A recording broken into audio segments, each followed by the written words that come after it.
And also, let's talk about Ukraine for a moment, gentlemen. Let's listen to President Zelensky making this pitch.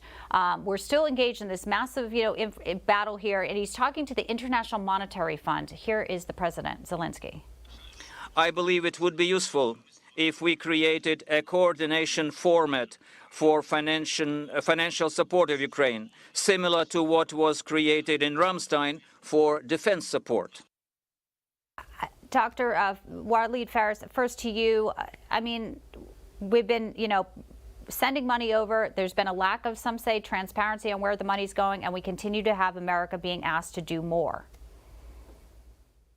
Look, I mean, the real gap here in our policy regarding Ukraine is the big picture. Where are we going in this war? I mean, in all the previous wars, we had a goal. In this one, I divide between two things. Number one, to help the Ukrainian forces or Ukraine to bring back the areas inhabited by Ukrainian ethnics all the way to as much as they can take. Yes, we will do this. We will not get involved at all. But we are facing Russia. Russia is a nuclear power, and Russia has red lines. So I think that what we need to do is support the Ukrainians to a limit and then open the path for Ukrainians and Russians to discuss. They may not discuss, but with time they will realize and they will discover that war is very, very costly. So we need to be very intelligent as to how to proceed with the Ukrainians. Real quickly, Tony, I just want to wrap up with you on this. And what do you see happening in the near term?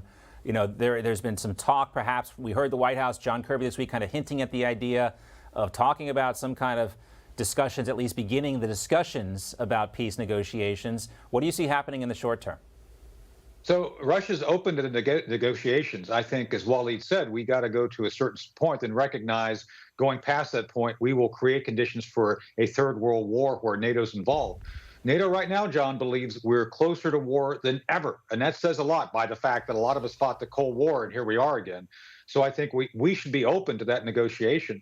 Otherwise, we're in the position to potentially fraction NATO. One of the conversations I'd like to have with you, with all of us, with Walid especially, is the pipeline going through Turkey right now from Russia. Russia's selling gas to Europe via Turkey, which indicates to me you're never going to get a unified NATO to do everything. So we've got to cut our losses, figure out what's best for us as United States, and figure out a peaceful path which requires negotiations. Yeah, sometimes Erdogan sounds like he's a better friend to Vladimir Putin than he is to any NATO member, especially the United States. That's a great point, Tony. And again, it shows you how Europe is still so dependent on Russian oil and why Vladimir Putin may blow up that Nord Stream pipeline, because there are other avenues for getting that oil and gas into the European continent. Great to see you, gentlemen. We'll have you back for another conversation on these topics.